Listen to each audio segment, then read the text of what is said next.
62 में समाजवादी पार्टी के युवा उम्मीदवार फवाद मेमन ने अपने क्षेत्र में जनसंपर्क की शुरुआत की और उनका चुनाव में एक बार फिर इसी क्षेत्र से समाजवादी पार्टी को जीतने की अपील की। वैसे इस क्षेत्र से समाजवादी पार्टी 2 बार पहले भी जीत चुकी है, इसलिए एक बार फिर समाजवादी पार्टी ने फवाद मेमन पर भरोसा जताया है। पेश हमारे मुंबई के संवाददाता की खास रिपोर्ट। नमस्कार, स्वागत है आपका नेशन सामना न्यूज 24 में। जी हां, आज हम बात करने जा रहे हैं महाराष्ट्र के मुंबई के जोगेश्वरी इलाके में बैरम बाग में। हमारे साथ हैं ब्लॉक नंबर 62 के समाजवादी उम्मीदवार फवाद मेमन जी। फवाद मेमन से बात करने से पहले हम यहाँ की जनता से बात करेंगे कि आखिरकार इस क्षेत्र में उनको किस समस्या की परेशानी आती है। पिछले नगर सेवक और इस बार के उम्मीदवारों से जनता की क्या अपेक्षा है, ये हम आपको बताना चाहेंगे। इस वक्त हमारे साथ बात करने के लिए कुछ स्थानिक लोग हैं। सर, सबसे पहले स्वागत है आपका नेशन सामना न्यूज 24 में। यहाँ पर सबसे अधिक क्या समस्या होती है? सबसे अधिक समस्या रास्ते की है, गंदगी ज्यादा है और स्कूल की कमी है और पानी की समस्या है। तो इसकी वजह से हमने समाजवादी का उम्मीदवार फवाद मेमन को उतारा है और उनसे हमको बहुत उम्मीद है कि वो यहाँ पे बहुत सारा काम करेंगे। तो यहाँ सड़कें दुरुस्त नहीं है, यहाँ गंदगी है। और ज्यादा जानकारी के लिए हम कुछ और लोगों के पास जाएंगे। सर, सबसे पहले स्वागत है आपका नेशन सामना में। आप यहाँ के लोग हैं, आपको किस तरह की तकलीफ आती है? भाई, बारिश में आने जाने के टाइम मेरे को सुबह शाम आना जाना पड़ता है। रोड पे पानी भरा रहता है, रास्ते में कचड़ा पड़ा है और इतने पानी रहता है, गांड भर पानी आ जाता है।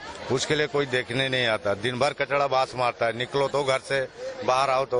और फवाद मेमन अभी आने का समाजवादी में लाने का ये है कि अभी ये कचड़ा साफ हो जाए, हमारा रास्ता अच्छा हो जाए, हमारा एरिया साफ सुथरा रहे, डेंगू बुखार मलेरिया नहीं हो। उस हिसाब से हम समाजवादी पार्टी को लेके आना चाहते हैं। तो साफ तौर से देखा जा सकता है कि यहाँ गंदगी सबसे बड़ी समस्या है, रोड की सबसे बड़ी समस्या है। सरकार बड़े बड़े दावे करती है, स्वच्छ अभियान पे करोड़ों अरबों रुपए खर्च करती है। हम जानना चाहेंगे यहाँ के उम्मीदवार समाजवादी के फवाद मेमन जी से कि आने वाले वक्त में यदि वो चुनाव जीतते हैं तो यहाँ के लोगों के लिए क्या करेंगे। पहले तो मैं धन्यवाद करना चाहता हूँ नेशनल सामान्य का और मैं ये कहना चाहता हूँ कि जो यहाँ की आवाम चाहती है वो हम चाहते हैं, क्योंकि यहाँ पे जितने भी लोग हैं वो फवाद मेमन है, वो सब यहाँ पे कैंडिडेट है और यहाँ के सब नगर सेवक है। जो लोकल है वो यहाँ पे सब नगर सेवक है और हमारी एक ही सोच है कि जो भी कैंडिडेट हमें पसंद किए कि भाई ये लोगों ने कहा है कि भाई फवाद मेमन को लड़ना चाहिए, तो मेरा ये सोचना है कि मैंने जो नगर सेवक ना रहने के बाद भी जो भी एनजीओ से या लोकल से इधर से उधर से मांग के हम लोग रोड का काम, गटर का काम, पानी का काम जो भी करे, तो लोकल लोग अपने अपने एक साथ में रह के जुड़ के काम किए हुए। और हमारे यही सोचना है कि जैसे कि नल है मगर पानी नहीं है, हॉस्पिटल है मगर बेड नहीं है, स्कूल है मगर टीचर की सुविधा नहीं है, प्रिंसिपल कुछ भी बोलते हैं, बच्चे लोग का कुछ जैसे कि बोलना है कि बच्चे लोग को कोई सुविधा का फैसिलिटी है नहीं, वहाँ पे बुक्स का या पेंसिल का या रबड़ का जो डोनेशन देते हैं, ये देते हैं, वो कुछ भी नहीं है। हमें इतना ही कहना है कि अगर समाजवादी पार्टी ने हमारे को चुनी है तो यहाँ से कैंडिडेट लाने के बाद मैं वो काम करके दिखाऊंगा जो 10 साल में अभी तक के हमारे रोड को काम नहीं मिला। ना रोड बना हुआ है, ना बाथरूम बना है, ना गटर बना हुआ है। आप पीछे जाएंगे तो भी गटर में वही तकलीफ है, रोड पे जाएंगे तो भी गटर का वही तकलीफ है। तो हमारे यही सोचना है कि जो लोग आवाम बोलेगी वही मैं करूंगा। फवाद मेमन ने कहा है यदि मैं जीत कर आता हूँ तो सबसे पहले मैं गंदगी और रोड का काम करूंगा। आइए हम जानना चाहेंगे कि इस वार्ड क्रमांक 62 में और क्या सुविधाएं हैं और क्या सुविधाएं जो लोगों को नहीं मिल रही हैं। सर, बताइए आपको। यहाँ तो हर एक सुविधा में तकलीफ है, रास्ते की तकलीफ है, फायर ब्रिगेड की तकलीफ है, हॉस्पिटल्स की तकलीफ है, स्कूल की तो है ही है। सबसे बड़ी रास्ते की, पानी की, नाले की और कचरे की तकलीफ है। आप यहाँ रोड पे जाकर देख सकते हो, ताकि पूरा रोड खुदा हुआ है। आज से नहीं, 4 साल से वैसे ही रोड पड़ा है, 4 साल से उसमें कोई काम नहीं हुआ है। जबकि हाँ, उस रोड की फोटो खींच के मैंने काफी फेसबुक पे भी अपलोड की है, फिर भी कोई एक्शन नहीं है आज तक के। सर उसके अलावा और क्या है? सबसे बरं इन्होंने जो कहा था एकदम म्हणजे एकदम बरोबर आहे यांनी जे सांगितलं ते आता इथे धार्मिक स्थळ आहे आमच्याकडे हे सर्वात महाराष्ट्रातलं सर्वात फेमस असं मंदिर आहे आमच्याकडे इथे सगळे बेंगलोरवरनं सगळे इथे व्हिजिट करतात इथे एवढं मोठं चांगलं मंदिर आहे हे मंदिर आहे इथे साऊथ इंडियन मंदिर आहे पुढे आमचं हिंदू मंदिर आहे पुढे मस्जिद आहे सगळे धार्मिक स्थळ आहे इकडे बघून जिथून आमची सुरुवात होते जाताना रस्ता इतका खराब आहे की आम्हाला इथे आमचे जे गेस्ट येतात पाहुणे येतात ते पण आम्हाला म्हणतात की इथे कॉर्पोरेटर कोण आहे कोण कामं इथे होतात की नाही त्यात इथे बेसिक रिक्वायरमेंट्स आहेत ते आमच्या पूर्ण केल्या जात नाही आमच्या लोकांना पाणी मुबलक पाणी मिळत नाही त्यानंतर इथे कंस्ट्रक्शन कंटिन्यू इथे चालू आहे कंस्ट्रक्शनची कामं चालू आहेत इथे वेळेवर इथे साफसफाई खूप गरजेची आहे कंस्ट्रक्शनमध्ये धूळ माती कचरा बऱ्याचशा प्रमाणात इथे कचरा खूप जमतो कंस्ट्रक्शनच्यामुळे त्यानंतर इथे नाले आहेत तिथे नाले साफसफाई केली जात नाही पावसाच्या आधी फक्त एकदाच नाले सफाई केली जाते त्यानंतर वर्षभर तिथे धोकावलं जात नाही तुम्ही आता येऊन तिथे बघू शकता इथे इतके मच्छर झाले की लोक तिथे रोगराई वगैरे तिथे डेंग्यू मलेरिया आणि बरेच आमच्याकडे त्रस्त झाले यावेळी तो से बात की थी उन्होंने दूसरा मुद्दा जो है वो बीएमसी स्कूल को लेकर कहा था कि बीएमसी स्कूल में यहाँ कोई सुविधा मुहैया नहीं होती है यहाँ के बच्चे ज्यादातर प्राइवेट स्कूल में जाते हैं हम इसके बारे में ज्यादा जानकारी लेने के लिए फवाद मेमन से बात करते हैं सर बीएमसी स्कूल के बारे में आप क्या कहना चाहेंगे सर हमारा ऐसा सोचना है कि बीएमसी स्कूल का जो नाइट कॉलेज का हमारा जो एक मुद्दा है मैनिफेस्टो है कि हमारे को नाइट कॉलेज चाहिए यहाँ पे जो बच्चों को नहीं है 7th स्टैंडर्ड के बाद यहाँ पे कुछ भी नहीं है ऐसा है कि जो बच्चों के लिए फैसिलिटी है कॉलेज के लिए है नाइट कॉलेज के लिए और जो हॉस्पिटल के लिए जो है वो हॉस्पिटल के हमारे को कैजुअलिटी चाहिए जो यहाँ पे सुविधा नहीं है वो कूपर में है कूपर में भी जाने के बाद वो हमारे को इतना ये नहीं करते कि भाई आप लोग रुके हमारे को ये सोचना है कि अगर यही ओशिवरा के अंदर हमारा जो हॉस्पिटल है वो सही फैसिलिटी मिल जावे तो बाहर जाने की हमारे को जरूरत नहीं पड़े यहीं पे सब कुछ सुविधा मिल जावे तो वही हमारे लिए बेहतर रहेगा क्योंकि यहाँ से आदमी रिक्शा पकड़ने के लिए जाएंगे तो रिक्शा अंदर नहीं आती है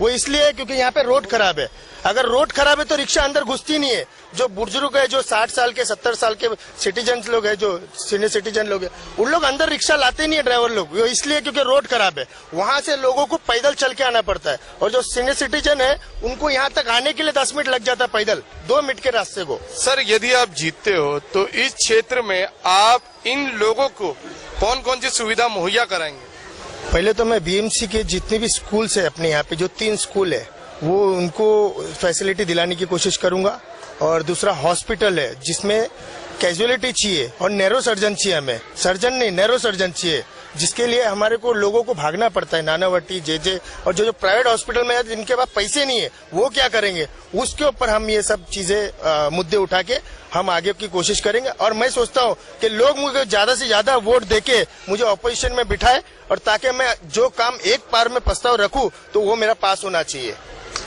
वार्ड 62 के अंदर वार्ड 62 ओबीसी कैंडिडेट गंदगी तो बहुत है सर यहाँ हमारे घर की तरफ चल के देखिए हम 4-5 साल से शिफ्टिंग बिल्डिंग में है इतनी गंदगी है हमारे टाकी के पानी में कबूतर गिर जाता है उसके पर पानी में आते हैं हम लोग की इतनी गंदगी है काम किसका है देखने का कार्यकर्ता लोग का कारपोरेटर का काम है कभी पलट के हमारी तरफ देखते नहीं है कभी एक पेट बांटने से क्या जीत गए हमारा वोट से वो जीत के वो बैठे क्या घर में हमारे नाले में आग लग जाती है हम लोग इतने परेशान होते हमारी मदद करने वाला है फवाद मेमन है ये हम लोगों के हम हमारी मुश्किल परेशानी जाके बोलते वो लोग टंकर भेज के आग बुझाते ये किसका काम है उसका काम है क्या वो तो अभी टिकट लिया है ना बाकी काम किसका है वो किसका उसका काम है ना वो लोगों का खाली उसके लिए करते क्या सब हमारा मुद्दा हमारा वोट लेकर नोट छापते इनको अल्लाह ने बहुत दिया है फिर भी हमारी मदद करते हैं लोग तो साफ तौर से लोगों में आक्रोश है लोगों में गुस्सा है सबसे बड़ी जो सुविधाएं हैं मूलभूत सुविधाएं वो उनको नहीं मिलती हैं रोड गटर पानी आज भी देश 68 साल हो गए आजाद होकर लेकिन लोग इन्हीं मुद्दों पर चुनाव जीत रहे हैं हाल ही में बैरमबाग में आग लगी थी और उसमें लाखों करोड़ों का नुकसान हुआ था वहां पर टैंकर नहीं पहुंच पाए थे छोटे रास्तों के कारण उसी की मांग लेकर फवाद शेख अपने क्षेत्र फवाद मेमन उसी की मांग लेकर फवाद मेमन अपने क्षेत्र में फायर ब्रिगेड की व्यवस्था करने की पूरी कोशिश करेंगे वहीं हम आगे कुछ लोगों से बात करना चाहेंगे यहाँ पर इंफ्रास्ट्रक्चर बहुत बुरा है आज इन्होंने जो फवाद मेमन है अपने यह पूरी जान लगाकर ये जो कुछ थोड़ा बहुत डेवलपमेंट है इनकी वजह से हुआ है और ये यंग है और जितने पुराने हैं उन्होंने आज तक काम कोई नहीं किया, सबको मालूम इस एरिया को। फवाद मेनन ने जो किया, ना कॉर्पोरेटर होकर उन्होंने इतनी मेहनत किया है, सबको वो फैसिलिटी दिला जो एक कॉर्पोरेटर नहीं दिला सका। इसलिए मैं ये चाहूंगा कि फवाद मेमन को और इनकरेज किया जाए, यंग है और हमारे लिए जरूर काम करेंगे। बात करना चाहेंगे, कुछ और हमारे साथ लोग जुड़े हैं। सर, आपके क्षेत्र में किस प्रकार की समस्याएं ज्यादातर उजागर होती है? मैं पाटलिपुत्र से हूँ। चैनल का सुना तो मैं यहाँ भागते हुए आया, सोचा शायद मेरी थोड़ी सी आवाज़ कहीं आगे तक पहुँच जाए और हमारे नगर सेवक सुने, ध्यान से देखे। बेहतर जोगेश्वरी नहीं चाहिए हमें, उनका वादा था बेहतर जोगेश्वरी का, लेकिन हमको बेहतर जिंदगी चाहिए। जैसे आपने सारे लोगों की बातें मैंने सुना, समस्याएं पानी की, कचरे की, हर चीज़ की है। हमारे जैसे हॉकर हो, हमारे वहाँ हॉकर लोग भी है पाटलिपुत्र में, उनसे बीएमसी से उनको उठाना, एक चेयरमैन बनकर उन लोगों को तकलीफ देना, ये नगर सेवक ने काम किया है। आधा हमारा जो अजीत ग्लास का गार्डन है उसको आधा बांट देना, वो काम हुआ है। बाकी सारे काम ऐसे हुए कि जो शायद नाकामयाब है। तो बेहतर जोगेश्वरी नहीं, बेहतर जिंदगी, सलाम जोगेश्वरी नहीं, सभी के लिए जोगेश्वरी, अच्छी जोगेश्वरी, अच्छा काम होना चाहिए। ऐसी मेरी सोच है कि भाई नगर सेवक हमारे अच्छा काम करे। अब जो फवाद मेमन साहब हमारे साथ आए, समाजवादी पार्टी से टिकट लिए, हम सबकी उम्मीदें उन पर टिकी हुई है और हम तन मन धन से, पूरी मेहनत से, पूरी वफादारी से इंशाल्लाह काम करेंगे। उनको भारी से भारी बहुमत से जिता के लाने की कोशिश करेंगे और सारी उम्मीदें हमारी फवाद मेमन से है और एक गरीब घर से है, एक नीचे तबके से ये उठ के आए। इन्होंने लोगों की तकलीफ देखा है, आज अल्लाह ने इनको कुछ दिया है, ये लोगों की मदद करेंगे, ऐसा हमारा विश्वास है फवाद मेमन से। बस इतनी बातों से मैं अपनी बातों को पूरी करता हूँ। सगळ्यांनी सांगितलं तसंच आहे। प्रश्न आमचा मेन प्रश्न म्हणजे रस्त्याचाच आहे। रस्त्या पावसामध्ये एवढं पाणी होतं काय ते काय विचारू नका। आणि प्रत्येक नगरसेवक ज्यावेळी इलेक्शन असतं त्यावेळी येतात आणि सांगतात की आम्ही असं करू तसं करू, पण कोण काय करत नाही। त्यामुळे आम्ही आमच्या सगळ्यांनी मिळून आम्ही फवाद मेननला समाजवादी पार्टीमधून निवडून देण्याचं ठरवलं आहे। तरी पण सगळ्यांनी त्याला भरघोस मताने निवडून द्यावं हीच विनंती। लोगों से तो जाना हमने कि यहाँ की समस्याएं क्या होती है। हम उन महिलाओं से भी बात करना चाहेंगे जो यहाँ घंटों से हमारे लिए लाइन में है। हम सबसे पहले इन महिला से बात करेंगे कि वो यहाँ की निवासी है, उनको किस तरह की तकलीफों का सामना अक्सर करना पड़ता है। वोट मांगता है हम लोग, किसी को तुम लोग को दे सकते हैं, लेकिन हम लोग को नल ला के दे दो बस। दूसरा अन्नावाड़ी में बीमारी मालूम है आपको।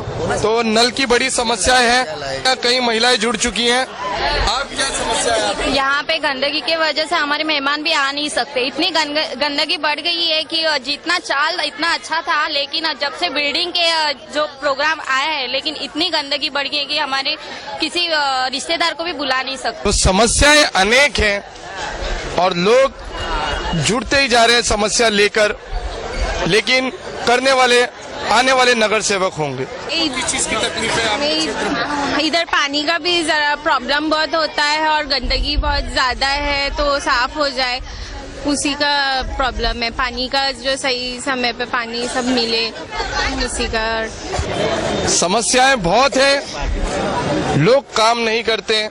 आने वाले वक्त में देखना ये होगा कौन जीतेगा, क्या इन लोगों की समस्याएं कभी दूर हो पाएंगी। कैमरामैन दानिश के साथ मैं फुरकान खान, नेशन सामना न्यूज 24। आप देखते रहिए दमदार खबरों के साथ।